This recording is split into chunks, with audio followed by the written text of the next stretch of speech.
This video may be a little bit longer than the last one, but there's a lot of information to cover here with transformation. So the transformation um, is going to be from our parent function.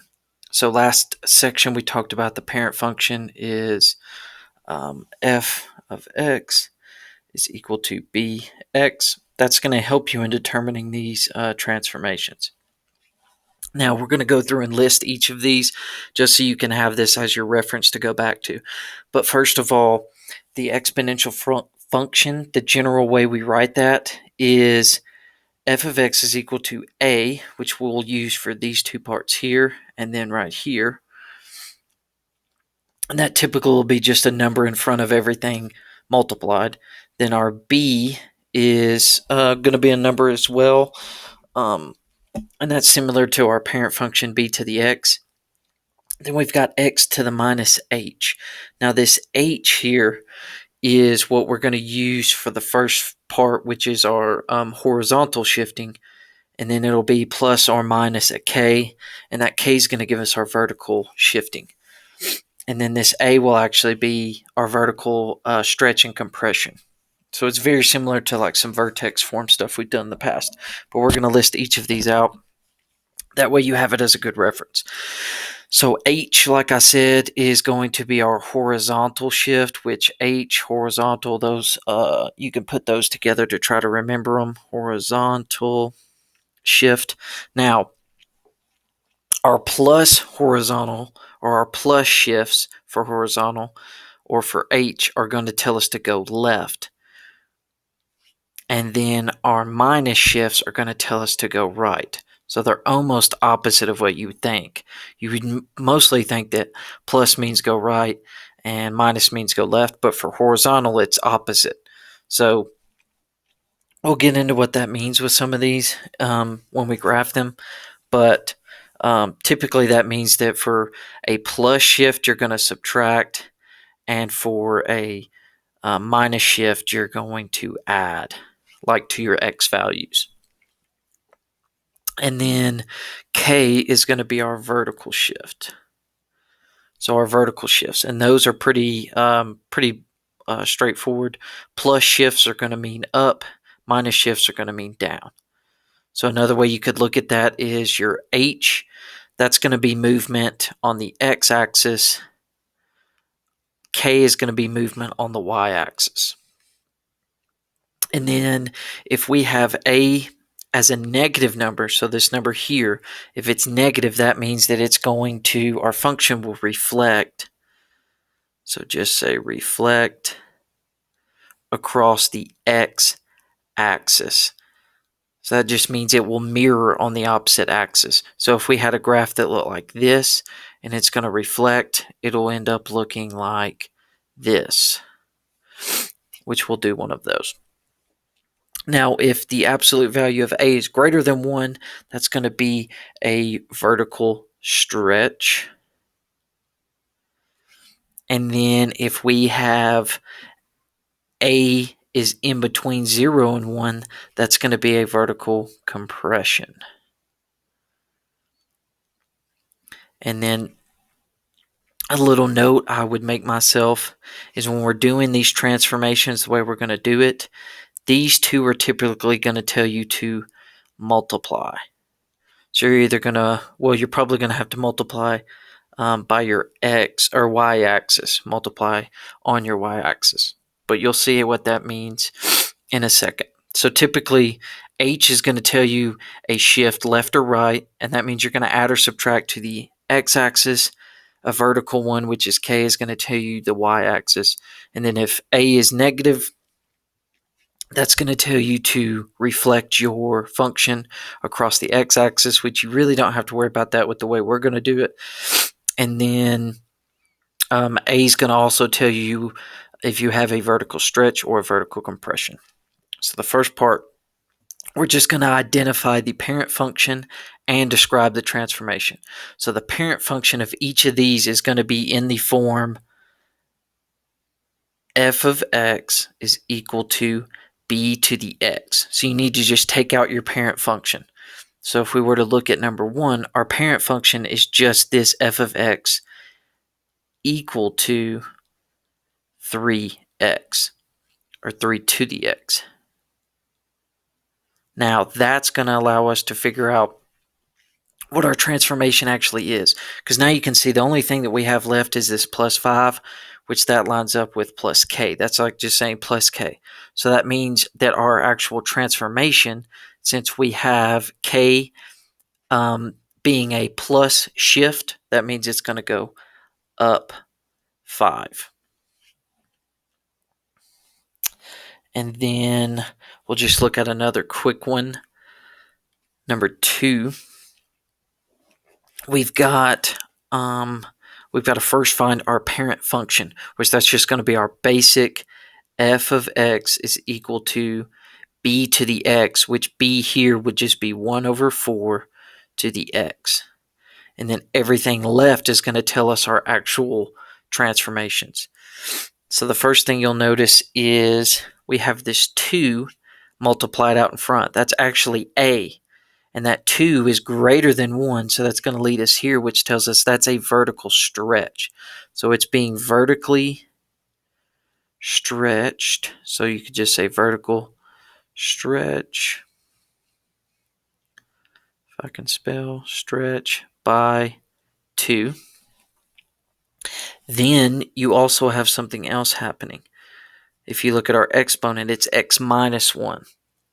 So that is that's indicating this portion here, which is x minus k. So that would be a minus 1, which will tell us to actually go right 1 because it's a minus shift. So that's the part that's a little confusing for some people, because minus 1, typically you would say, oh, that's going to go to the left, but it's not true. It goes to the right. So this would be a vertical stretch by 2, and then it would go right 1. So that's just the formal way to write everything out.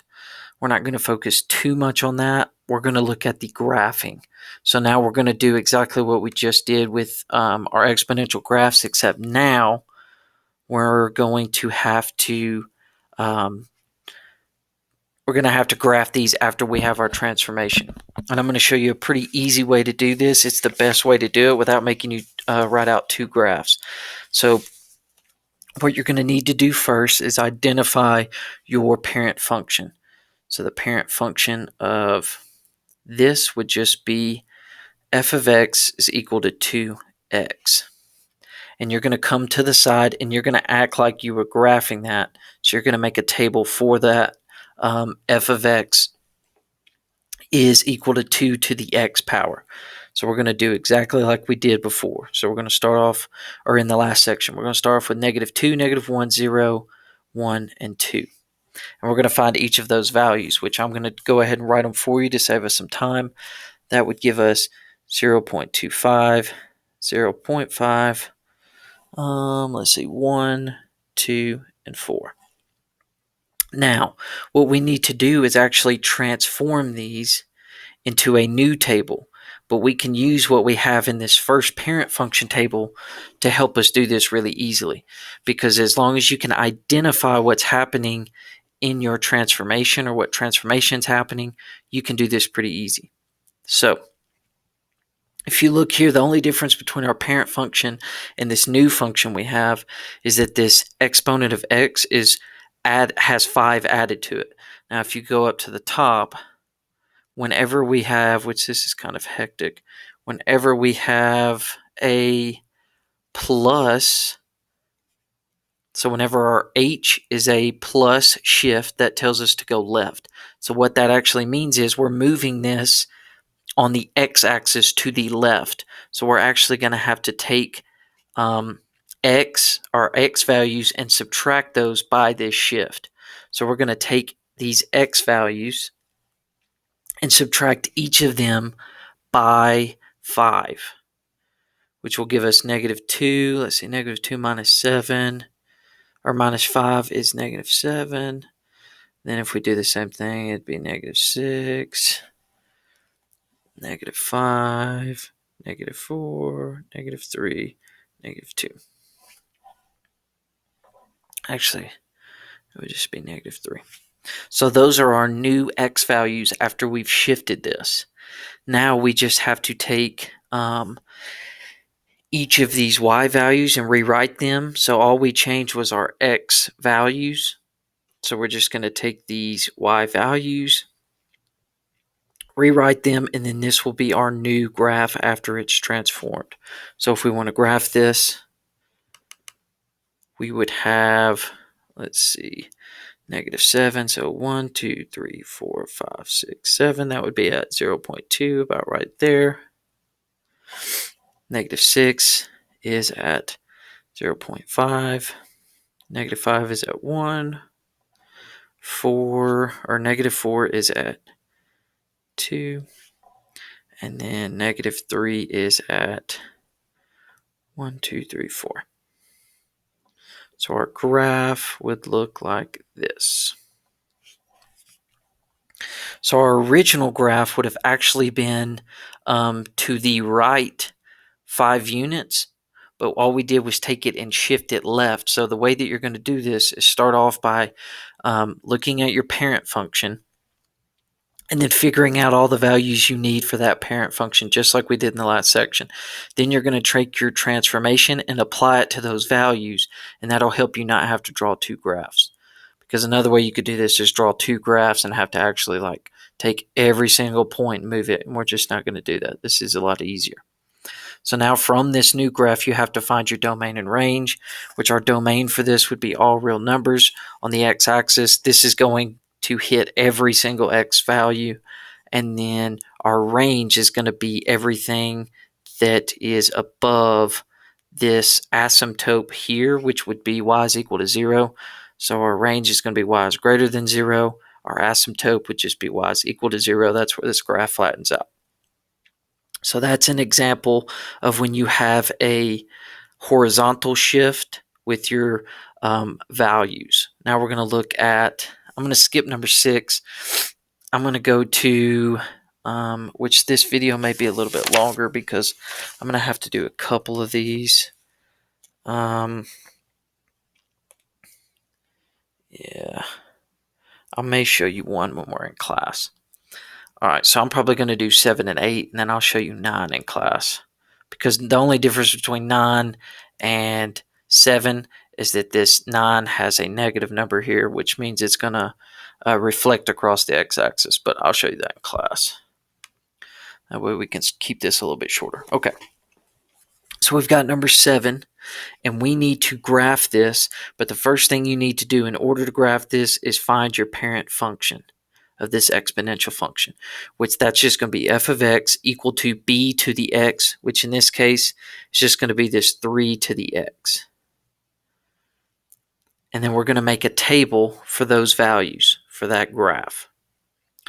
We're going to do that just like we did in the last section. So we'll take our x values, -2, -1, 0, 1, and 2. And we'll find values for each of those with our calculator.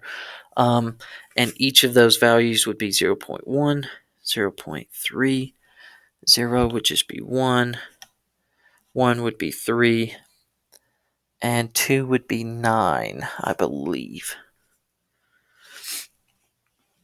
So now what we're going to do is actually take our transformation that happens here, and we're going to apply it to a new x and y table, but we're going to take those transformations and apply it to this first table we did. So if you notice that we have a few things happening here. We have -1 being multiplied in front of our parent function. And that tells us that we are going to compress this by 1/2. And so that means we're going to multiply. And what we actually multiply is our y values. So our y values are going to be multiplied. That's why I said in the beginning, write out this little note to multiply. Anytime you have a stretch or compression, you're going to multiply that by your y values. So we're going to take these y values and multiply them by 1/2, but we're also doing something else. We're also adding 1 to our y values because we have this plus 1 here. And that goes back to, let's see, that would be k, which is a positive shift, and that's going to be a shift up. So we're taking the y values and we're shifting them up. So that means we need to add 5 to this, and we need to multiply. So we're adding, not 5, we're adding 1 to our y values, and we're also multiplying our y values by 1/2.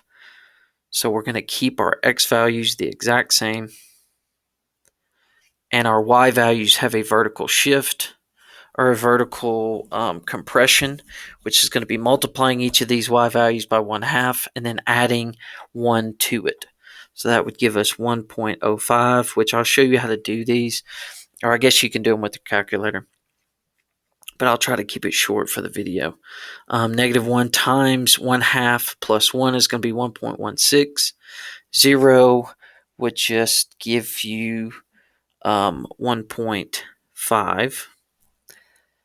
And then let's see, we would get 1 would be 2.5 and 2 would be 5.5. So those are our new values that we're going to graph. So let's look at those. So each of those would give us, let's see, -2. I'll zoom in. A little too much. -2, 1.05. So -2, 1.05 would be just right above 1 on the x-axis.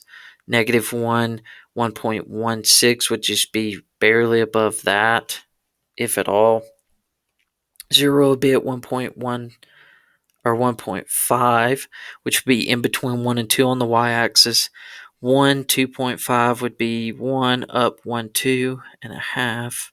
So right in between 2 and 3. And then 2 would be all the way up to 1, 2, 3, 4, 5. And it would be 5.5. So this graph would be somewhere right here.